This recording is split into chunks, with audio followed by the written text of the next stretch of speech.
হাসিনা ওয়াজেদ বৈধ প্রধানমন্ত্রী, এরা অবৈধ।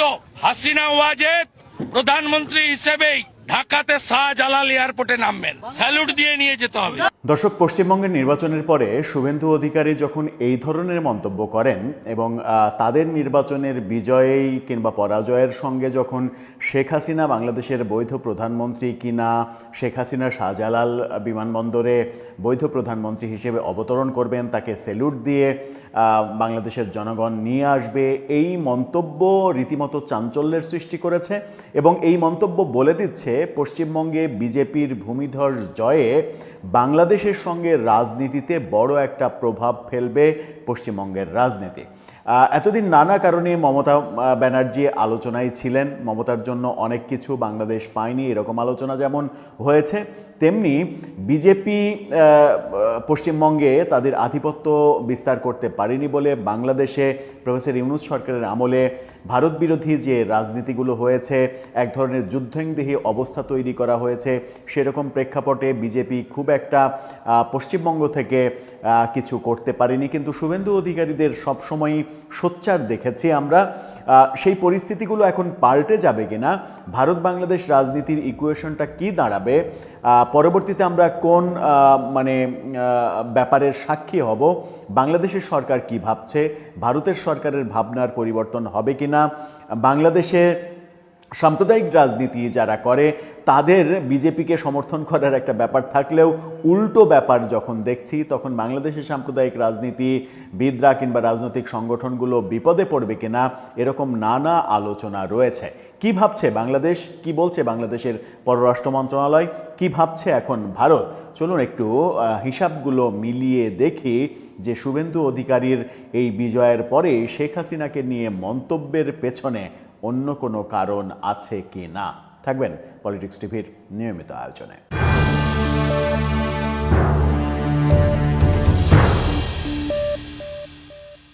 দর্শক, বলছিলাম পশ্চিমবঙ্গ রাজ্য নির্বাচনের কথা, যে নির্বাচন হলো মমতা ব্যানার্জির 15 বছরের শাসন, তার অবসান ঘটল।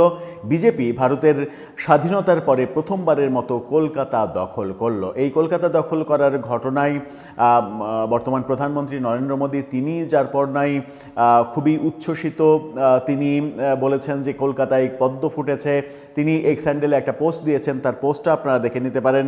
সেই পোস্টে তিনি শুরুই করেছেন এভাবে, the lotus blooms in West Bengal, এরকমভাবে শুরু করে তিনি যে বার্তা দিয়েছেন সেই বার্তায় বোঝাই যাচ্ছে যে তিনি যার পর নাই খুশি হয়েছেন। এই নির্বাচনে ফলাফলে আমরা দেখছি 2021 সালের নির্বাচনে তৃণমূল কংগ্রেস পেয়েছিল 215 আসন, সেখানে বিজেপি পেয়েছিল মাত্র 77 আসন, অর্থাৎ ঠিক এর আগের নির্বাচনে। এবার নির্বাচনের ফলাফলটা জাস্ট উল্টে গেল।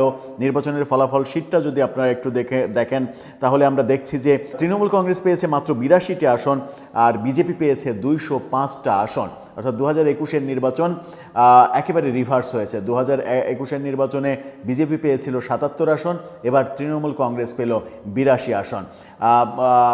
এর আগে তৃণমূল কংগ্রেস পেয়েছিল আগের নির্বাচনে 215 আসন, বিজেপি এবার পেল 205 আসন।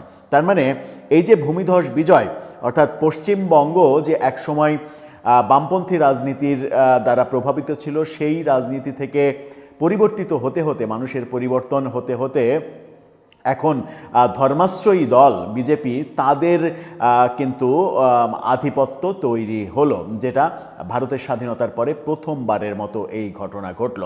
ভারতের স্বাধীনতার পরে প্রথমবারের মতো যখন এই ঘটনা ঘটল, তখন মমতা ব্যানার্জি কি আগে থেকেই এটা টের পেয়েছিলেন? সেই প্রশ্নটা আসবে কেননা তার কিছু অডিও এবং তার একটা অন্তত গান সামাজিক যোগাযোগ মাধ্যমে ভাইরাল হয়েছে। সেই গানটা আপনারা দেখে আসলেই বুঝতে পারবেন যে তিনি আগে থেকেই নিজেই নিজেকে বার্তা দিয়েছিলেন কিনা যে এবার তিনি বিদায় নিতে চলেছেন। শুনে আসুন।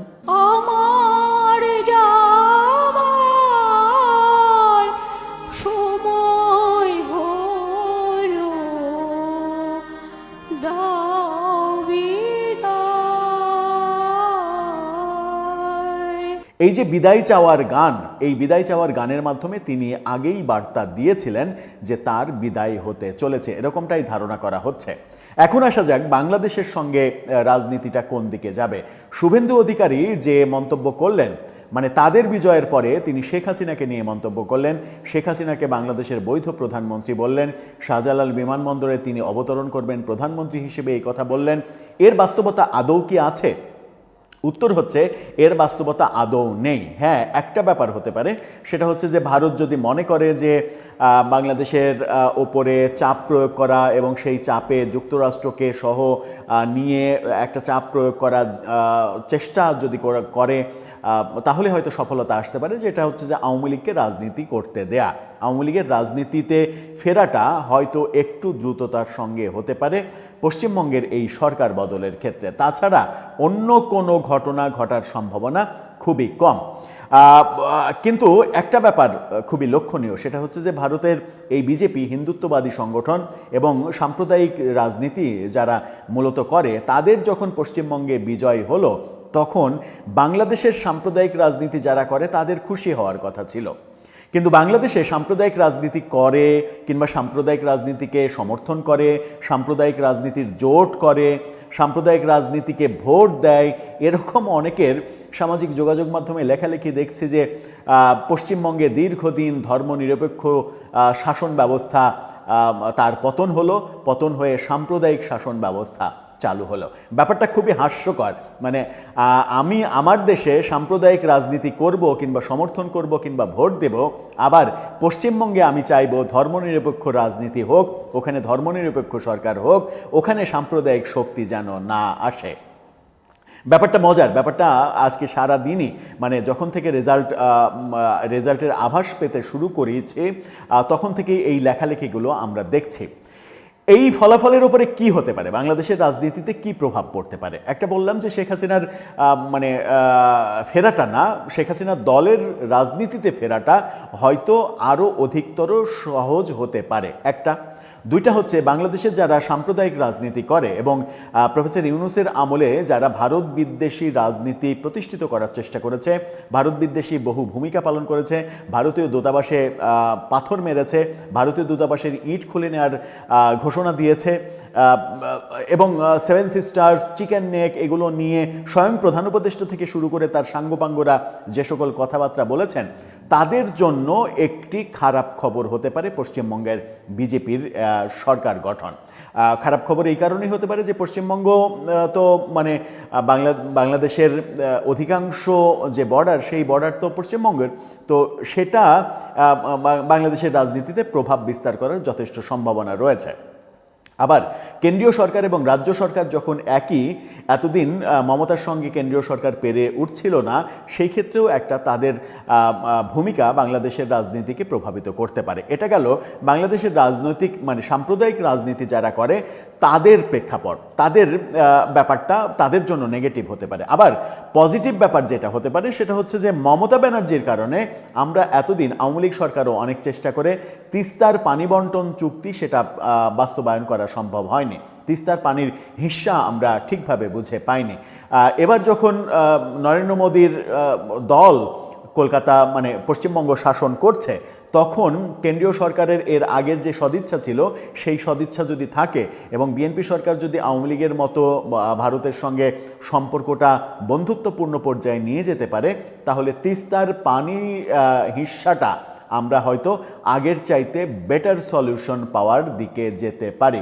কারণ মমতা ব্যানার্জির কারণেই আমরা এটা পারিনি। আবার অনেকে যেটা মনে করেন সেটা হচ্ছে যে মমতা ব্যানার্জি তাকে দিয়ে পাকিস্তানি বিভিন্ন গোষ্ঠী কলকাতায় এমন একটা রাজনীতি প্রতিষ্ঠিত করার চেষ্টা করেছে যে রাজনীতিটা বাংলাদেশের ওপরে নেগেটিভ রাজনীতি তৈরি করে, বাংলাদেশে সাম্প্রদায়িক গোষ্ঠী যেন মানে বিভিন্নভাবে সহযোগিতা পায়, সহায়তা পায়, বা সাম্প্রদায়িক গোষ্ঠীকে উস্কানি দেওয়া যায়, এই ব্যাপারগুলো অনেকে মেলানোর চেষ্টা করেন।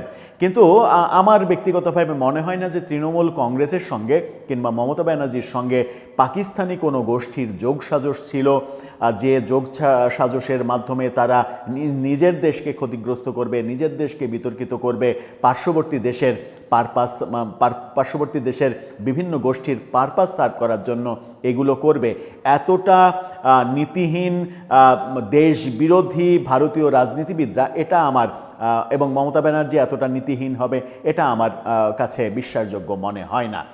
এরকম ঘটনা যারা আলোচনা করছেন তারা অতি আওয়ামী লীগ হতে পারে কিংবা অতি মানে শেখ হাসিনা পন্থী, তারা হয়তো অতিরিক্ত স্বপ্ন দেখছেন বিজেপির এই বিজয়কে কেন্দ্র করে, সেই কারণে তাদের এই প্রচারগুলো হতে পারে। আমার ব্যক্তিগতভাবে মনে হয় না যে পাকিস্তানি কোনো গোষ্ঠীর সঙ্গে মানে যোগ সাজস করে বাংলাদেশে সাম্প্রদায়িক রাজনীতিকে পৃষ্ঠপোষকতা দিয়েছেন মমতা বন্দ্যোপাধ্যায়, এটা ঘটিয়েছেন, এটা আমার কাছে বিশ্বাস হয় না। তবে বিজেপি আসার ফলে বাংলাদেশের সাম্প্রদায়িক গোষ্ঠী যে বিপদে পড়বে, যদিও তারাও সাম্প্রদায়িক রাজনীতি করে, বাংলাদেশেও যারা সাম্প্রদায়িক রাজনীতি করে তাদের মধ্যে বন্ধুত্ব থাকার কথা, কিন্তু দৃশ্যপট একেবারেই আলাদা। বন্ধুত্বের বদলে উল্টা চিত্র আমরা হয়তো দেখতে পারি। তবে যারা অতিরিক্ত প্রত্যাশা করছেন যে শুভেন্দু অধিকারী মুখ্যমন্ত্রী হলে ওই তার ভাষ্য অনুযায়ী শেখ হাসিনা বাংলাদেশের প্রধানমন্ত্রী হিসেবে শাহজালাল বিমানবন্দরে নামবেন, তাকে স্যালুট দিয়ে সবাই বরণ করে নিয়ে আসবে, রাজনীতির মাঠে এত বড় একটা ঘটনা ঘটবে, এই কল্পনার রাজ্যে যারা আছেন তারা কল্পনার রাজ্য থেকে যতটা বাস্তবে দ্রুত আসতে পারবেন ততটাই তাদের এবং তাদের রাজনীতির জন্য মঙ্গলজনক হবে। এখন অপেক্ষার পালা, বিএনপি সরকার কতটা এই ব্যাপারে নেগোসিয়েশন করে ভারতের সঙ্গে সম্পর্ক উন্নয়ন করতে পারে, তিস্তার পানি হিস্সা নিতে পারে। এবং বিএনপি সরকারের পররাষ্ট্র প্রতিমন্ত্রী তিনি যখন বক্তব্য দিচ্ছেন, তার এই বক্তব্যটা দেখে নিন গণমাধ্যমে। তিনি বলছেন পশ্চিমবঙ্গে যেই ক্ষমতায় আসুক বাংলাদেশের সঙ্গে সম্পর্কে প্রভাব পড়বে না। পররাষ্ট্র প্রতিমন্ত্রী যখন এই কথা বলেন তখন এটা নিশ্চিত হওয়া যায় যে পশ্চিমবঙ্গের এই রাজনীতি বাংলাদেশের রাজনীতিতে ব্যাপক প্রভাব ফেলবে। সুতরাং তারা কতটা এটা মিনিমাইজ করতে পারবে, তারা কতটা সম্পর্কটা আরও ঘনিষ্ঠ করতে পারবে, সম্পর্কটা ঘনিষ্ঠ করে ভারতের সঙ্গে প্রফেসর ইউনূসের যে যুদ্ধংদেহী সম্পর্ক সেখান থেকে বন্ধুত্বপূর্ণ সম্পর্কের দিকে নিয়ে যাবে, সেটাই এখন আমাদের দেখার পালা, অপেক্ষার পালা। দর্শক, আপনার মতামত জানিয়ে লিখতে পারেন আমাদের কমেন্ট বক্সে।